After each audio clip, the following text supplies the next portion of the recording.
Good day. I am Jason T. Daog, and this is my partner. Christian James E. Apuya. And here we are to present the assignment 5, which is multi-core computer organization. Next slide. So for our first model, no, this is the Telera Tile GX36. So first, before I explain on sana siya, let's let's ask the question why it is multi-core. First, it is considered multi-core because it has 36 independent cores on a single chip. So every core no works like a small CPU. Na siya kagaling yung ALU, na siya kagaling yung registers, na siya kagaling yung pipeline, and even has L1 and L2 cache. So this means na every core kay ga-process of instruction independently without waiting for others. So kaning Telera, it uses a 2D mesh interconnect which is called iMesh. So instead of using a single shared bus no like other computer, kani siya kay gagamit na siya og iMesh. So connected ni siyang iMesh on grid-like pattern, no? So this means na ang communication kay faster and it also avoid traffic jam. So it also been documented as a mini core processor by Telera. Next. So think of the like for example no, natay imagine natay isa ka city na nay 36 ka mga balay. So in a normal city no, natay isa ka road. Pero ang Telera if it's na siya kuan ang instead na nay isa ka road no ang kuan ang Telera gayus siya katong sa mga balay is connected sila na diretso. So instead na ang traffic kay sa isa lang ka road ang Telera kay magamit niya tong 36 course diretso na no like diretso na niya maadtuan.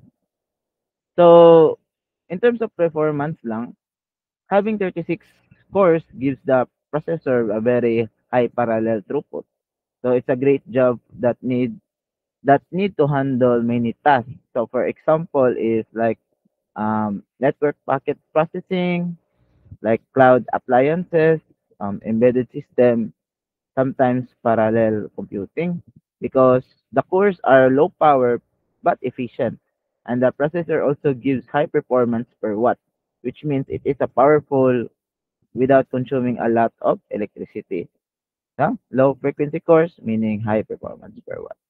So in conclusion, no, Teleratile GX36 is a many-core processor with 36 independent cores, private cache, and a fast 2D mesh communication.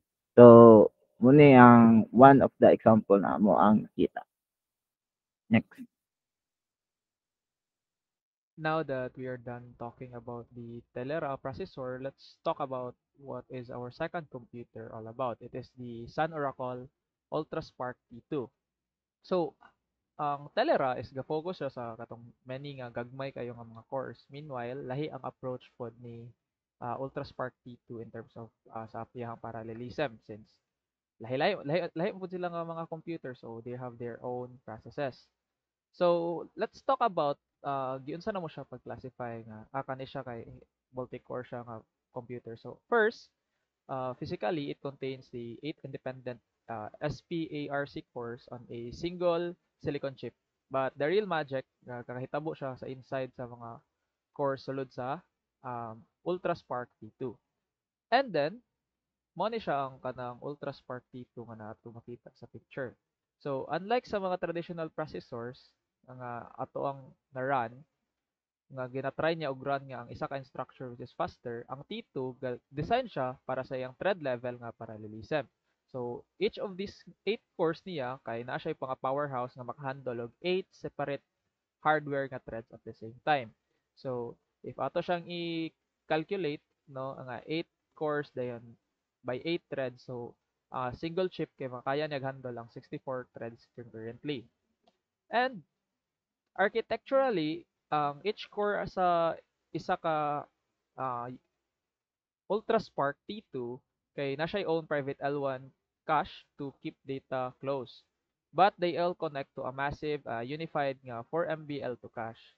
So crucial ni siya kay ga-allow ang mga cores nga mag-share og data efficiently nga dili siya constantly gabalik sa mga slower nga main nga memory. So kani siya officially ang Sun gi-describe ni siyang as a multi-core.